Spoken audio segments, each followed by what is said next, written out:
The thing that lives behind our property. Dear Scary Stories NYC, my wife and I have been experiencing disturbances, such as our garden being torn up, our livestock going missing, and general destructive vandalizing. Windows were broken, equipment was knocked over, holes were dug, apparently for no reason. I almost stepped into one of those holes by accident once, and I could have snapped my leg bone off if I did. We weren't sure if we had angry teenagers roaming around or what. I asked around in town if anyone else knew what could be doing such things. Most people shrugged their shoulders in ignorance, but the people who run the small supermarket we most often shop at gave us unfortunate looks when we told them what was happening. The glances they shot at each other betrayed that they knew exactly what was happening on our land. We pressured them to supply us with answers, but we bought this land from the brother of the woman in that store. It was clear that she felt that she'd be betraying her own family if she or her husband came out with the truth of what was happening to us. So now we were feeling in danger at home. We were missing our animals that had disappeared. We were worried about our own safety and the safety of our 2 children in elementary school. And we felt like everyone in town knew this was going to happen to us before we even moved in, yet none of them warned us. So we were not happy, but we could not afford to move, and we wanted our kids to be sheltered from all of this drama. For a long time, several years in fact, this was all something we endured in relative silence. We hated where we were living. We were paranoid about all our neighbors and how they knew more about our property than we did, and yet we were trapped financially to remain exactly where we were for at least 5 or 6 years. We had figured at the time that's about how long it would take before the combination of our savings with what we could get for this property would enable us to get into a better situation in another location. This was another reason for us to keep all the trouble on the down low. If it got out that this place was haunted or whatever, we'd never be able to get back the money we invested in it. One day the wife and I were making the rounds on the property and we heard a nighttime sound in the middle of the day. It sounded like the biggest wolf that had ever lived was howling at the moon. The thing is, I looked up and saw the moon out during the daytime. I never would have even noticed that if not for the howling. So we decided we must have some kind of a canine problem. It seemed to fit the pattern of theft, destruction, and vandalism. All of those were things that an oversized canine might do. This frightened me, but the wife reminded me that we'd be lucky if a lone wolf were the entirety of our problem, no matter what his size. It could turn out to be an entire pack of wolves, after all. At this point we had a number of choices, including hiring a sharpshooter to take that wolf out. That's not generally cheap though, and we really didn't want to do away with one of nature's creatures if we could figure out a way to scare it off, or at least make it less interested in hanging out near our stuff. We decided that rather than blow a lot of cash on hiring people, we'd buy ourselves a couple of game cameras and station them pointed at the 2 places where animals had been disappeared from. It was as we were attaching the second and final one to a tree that we first actually laid eyes on the creature itself.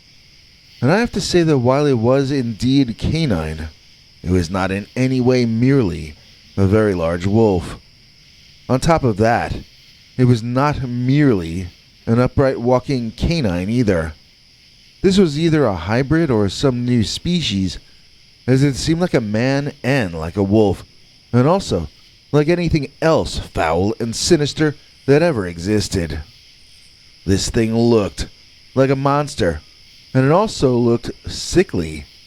I'd even go so far as to say that it looked to me like illness itself, like the embodiment of it. Yet even though I could see his ribs through his ragged, shaggy fur, I could also sense his savagery and feral nature.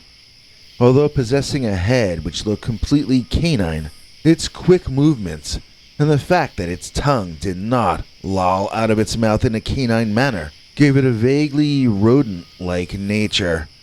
It had long fangs on both the top and bottom rows of its jaws, placed together closer than you might expect in the front. This reminded me of both a rat and a snake. Since it stood upright, its front legs were free to be used as arms, and they did indeed bend in much the same way that human arms do. The fingers of its hands were far more claw-like than ours, and it looked as though he had recently used them for digging, as they were muddy everywhere, including under the fingernails.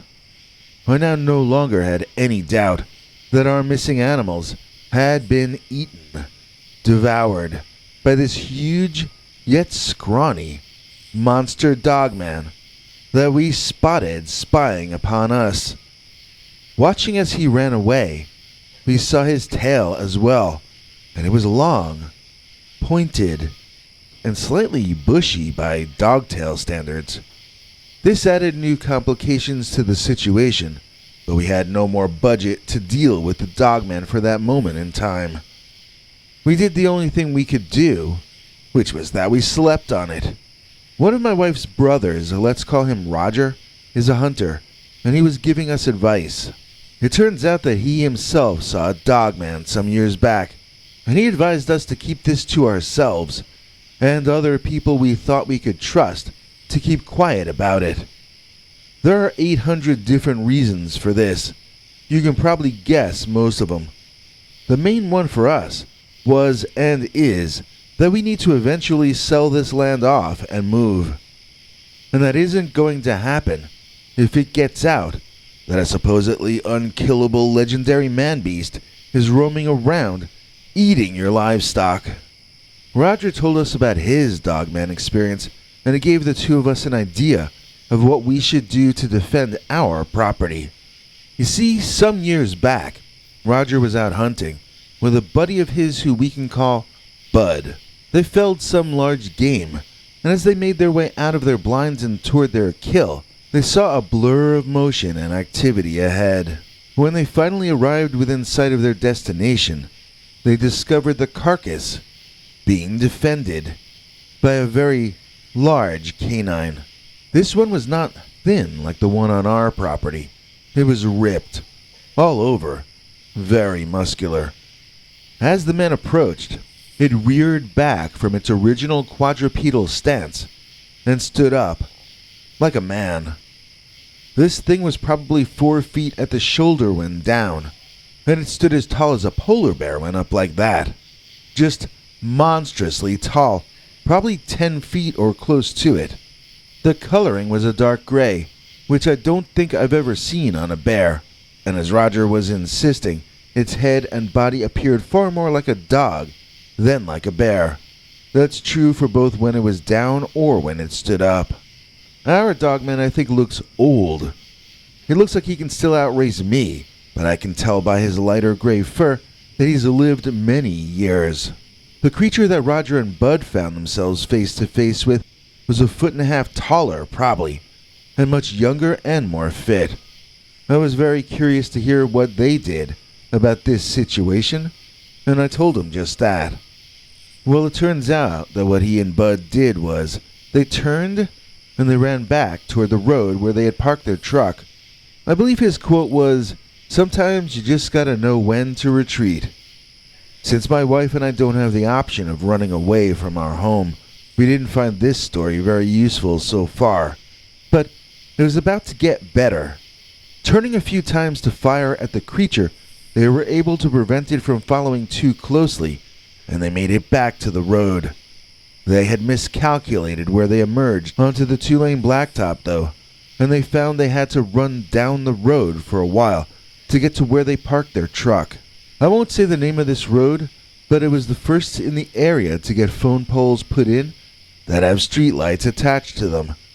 Actually, I should say they carry high-powered electrical lines as well, because that comes into play in a moment.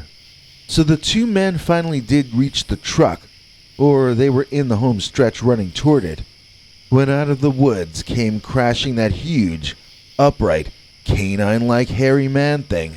It had plenty of food back in the woods, but it was so powered by rage that it put off its meal to come and give these two guys holy hell. So the creature flipped out, pulling a young tree out of the ground by the roots and hurling it at the truck as the two slammed the doors and locked them. Then it literally did a sort of football tackle of a phone pole, running into it hard with its shoulder as it continued screeching and braying and beating its chest, both figuratively and literally. As the creature leaped around, blocking them from pulling out of their spot, the phone pole he had run into tipped over just enough to tear loose a few lines from above, at least one of which was a very clearly live electrical cord. I don't know if rifles can take the Dogman down, but Roger was sure that cord could take out any living thing, including the Dogman. Apparently the Dogman agreed with that sentiment, as he ran away from that felled cord, as any animal with a brain in its head would do.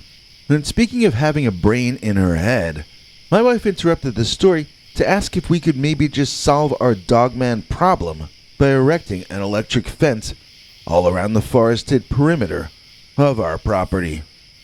At first I thought all our problems were solved. Then, when we got into the logistics and the pricing of it, we realized this was going to be a long-term and somewhat expensive project. We actually, over the course of 3 summers, erected 2 fences. The outer one is not electrified, but has signs warning of the electrically charged one further inside. It's topped with barbed wire, yet somehow we do know that animals succeed in getting inside to the electric fence anyhow. We know this because we've regularly seen burned hairs scorched onto its wire meshing. They were fried too badly to get any DNA out of them, I'm pretty sure. They don't all seem to be of the same animal, but we have a growing collection of fur from creatures who got too close and got zapped. There have been some fatalities among small birds, so I wish I could just turn the fence off. I had considered hiring armed security instead, but our budget this year has contracted greatly, not expanded. We'll be lucky to be able to afford the electricity to keep the fence on, to be honest. Of course, the dream is for this creature to get fed up and go away, looking for some less well-guarded location. Then we could turn the fence off and stop barbecuing the local sparrows. I'm pretty certain that hasn't happened yet, though. We found a man-sized hole in the outer fence last week, and some more burnt fur on the electric one as well. There were indentations in the grass. You could see where it walked from the hole it had created to the spot where the fence gave it a shock. The pattern of burned fur on the fence looked to me as though the creature had brushed his right arm too close to the fence as it faced to the left. My Sherlock Holmes deduction was that the Dogman burst in, went up to the electric fence, but then before trying to tear an opening in that one as well, instead turned to look down the metal wall in front of him, possibly to see if there might be an easier way to get in. As he turned to his left, fur from his right shoulder to his wrist burned off and adhered to the fence. He must have received quite a shock, but obviously not fatal for something as large as he was, and I assume still is. I don't know what else could have left those markings on that fence except the Dogman, because the shoulder, assuming that's what it was taller than me. And if those scorch marks were really from the Dogman's fur, then his arm is far longer than my arm as well. We brought Roger back in to look at those, but by the time he showed up, it had rained, and the markings were barely visible. I don't think he was as certain as I was that nothing else could have made those marks. He seemed to think that the rip in the outer fence was something that a human would do, and assumed the scorch marks must have been made in some way by a human or something a human had with him or her. Roger seemed to think I was being paranoid about the Dogman still being there. He told me I've watched too many horror movie sequels, and I just can't accept that the problem has been dealt with. He said I had a love of drama, and a difficulty dropping things and just going back to enjoying the short life that we get to live. But Roger doesn't have to sleep here, wondering when that nasty, scrawny death monster is going to rear his hideously ugly head again. Update. After lecturing me that I was paranoid and seriously bumming both of us out, Roger himself saw the Dogman in question. He was driving home from our property, and not more than 5 minutes away from where I'm writing this to you right now. I can't reveal the name of the road, but it's a narrow, old, dark highway that leads to the major interstate that he needed to get to in order to go home. So as he drove, he said that out of the dark woods to the right emerged a tall but very emaciated-looking old gray Dogman. He said the thing looked ill, and yet still more athletic than he was, not to even mention its huge size advantage. Roger said he was most afraid of the thing when it turned and met his eyes, glaring at him, seeming to almost dare him to run him over. Roger, of course, was forced to stop and idle his engine, waiting until the Dogman took his time crossing the road. Roger was going on and on and on about how he felt unnaturally afraid the entire time, just completely freaked out, unable to think straight. I asked him if he got any photos, and he said no, he didn't even think about that until the creature had walked into the brush, and he was already speeding away from there. When he was saying he couldn't think clearly near that creature, I told him he was just shocked and panicked in that moment. He insisted that was only part of it. Another part was that being close to the animal man was in and of itself an assault on his nervous system. I tried asking him to explain that better, but what he gave me in response sounded almost like poetry or something. He seemed to be trying to describe things that we don't really have words for yet, but basically, he thinks there's an electrical, or maybe hormonal, field around the Dogman that causes sensitive humans to become frightened and confused. He wasn't sure what was causing it, but he believed firmly that he was suffering the effects of that Dogman in some way. For instance, it wasn't only that he never thought to take a photo, it was also that he saw exactly what my wife and I have described to him multiple times, and yet he never made the connection until he got back home and was relaxing for bed. I have to say I'm excited to learn that I'm not paranoid after all, but my wife and I are also both unhappy to be correct in this case. Just this once, I would have preferred taking the L on the Dogman. I would have rather lived in the world Roger was describing. And now he lives in the world we described to him instead. That's not a good outcome, and it makes me feel bad. Still, as long as we can afford the electricity for the fence when we go to bed at night, I guess our farm should be relatively safe. If we can survive into a better time, maybe we'll be able to send our kids away to school in a safer place. Maybe we'll even be able to move ourselves. Maybe. It isn't my favorite word, but it's better than a lot of the alternatives, especially when your life is haunted by the thing that lives behind our property. Hey, Willie here with 5 new t-shirt designs for you guys. By request, we're adding this lovely Chillin' with Dogman t-shirt in both the no text and full text versions. In addition, we've added this lovely green night vision I got herded by Dogman line of apparel. Not for you? How about my mother is a werewolf? I chose Dogman over my wife, not to mention our original line of great t-shirts including our best sellers I Free to Capture Dogman, And I know the Dogman is real. Links are in the description, so check them out today. Special 20% off discount code until June 30th, 2022.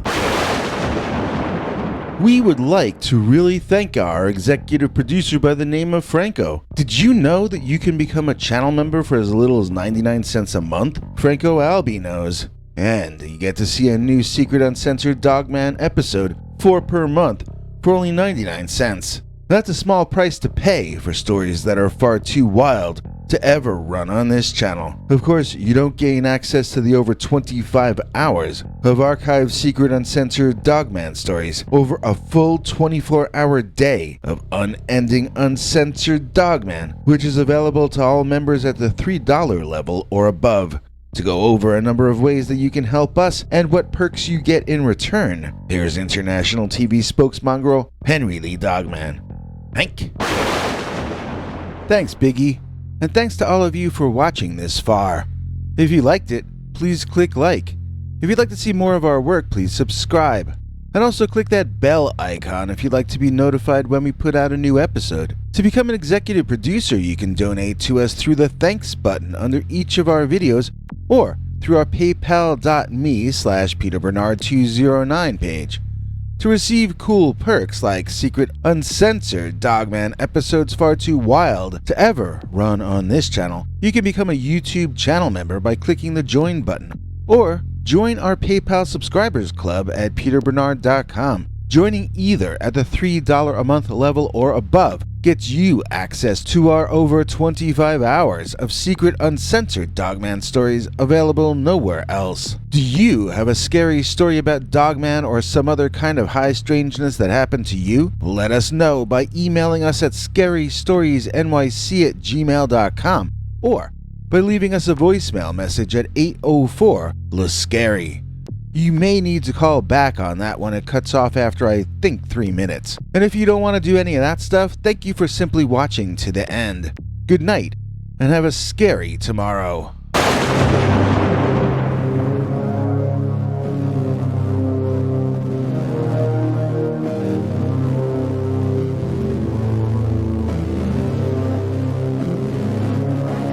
Come back for more scary stories.